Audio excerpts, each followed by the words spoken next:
Okay, week 17, we've got Morisot. Morisot is our only female artist for this cycle. And the project or the technique we're going to be focusing on with Morisot was her use of textures in her art. And I think this one is probably one of my favorites. I mean, a lot of these are my favorites, but I love the texture project. So this is going to be a really fun one.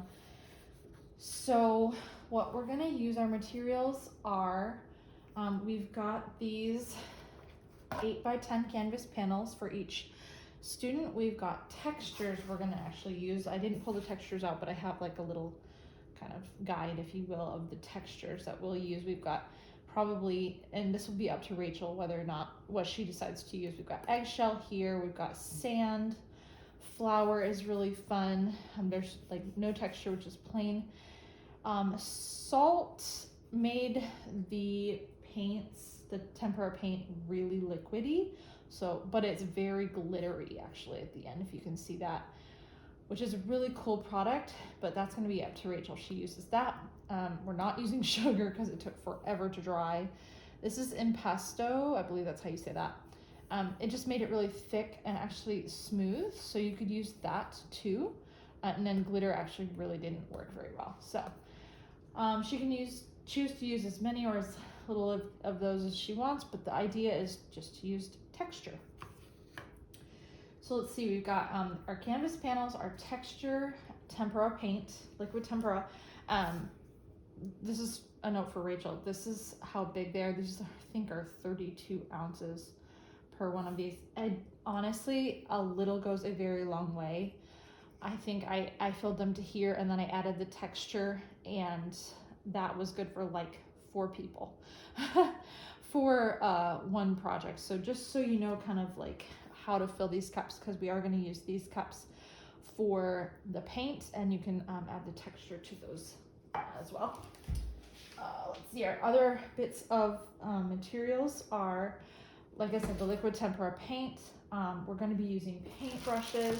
We're going to be using these thicker paint brushes. We're going to, I forgot to grab the wood sticks. We're going to use these little wood sticks for mixing and applying the thicker paint. We have cups for water and for them to clean off their paint brushes when they're done with the color, and then paper towel for cleaning off their paint brushes. We're going to be using painter's tape for one of the projects, this one specifically. It's really fun. This is more of a geometric design, clearly. So they can use the painter's tape to tape off areas of their project so that it has a fun look like this. The other thing we're going to need is our tablecloth, clearly, because this is a messy project. And we're going to need paper plates if they want to mix colors. I don't know if mixing textures is a good idea. Maybe it doesn't matter. You just might get an unexpected result. So maybe I would add, like white to this if they want to make their colors lighter than they already are.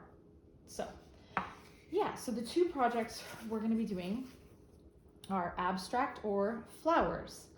In your Great Artist book, there is a really great, and let's see, what page is it on? Page 49, there's a really great example of someone using eggshell to paint these flowers, and I thought they were so pretty. So you can show that, or you can show this. This person who did this this art piece actually used the sugar right here. That's why it's so shiny, but like I said, it took forever to dry. So we're not doing sugar. This is sand, which is kind of glittery. Salt, which is kind of glittery. And then this is the flour, which is a bit more matte of a finish. And yeah, this is the salt, and this is salt, impasto, regular, flower in this one. So anyway, so this project, there is a step-by-step in the this booklet as well. This is more the project that it follows. I didn't want to go with this one. I just chose not to. I felt like it was a little bit too detailed. So, you know, you can use this or not. It's up to you. But I thought these would be really fun. So, let's see. Just, I would say, encourage your students. Remind them how you want them to use the materials. Remind them to, before they begin, to write their name, probably on the back of this canvas, or have a parent going around just quickly doing that with pencil. Help them to pick whether they're going to do the abstract or the flowers, and then set them loose. So this is a really fun one. I hope everybody enjoys it. So that's it for Morisot week 17.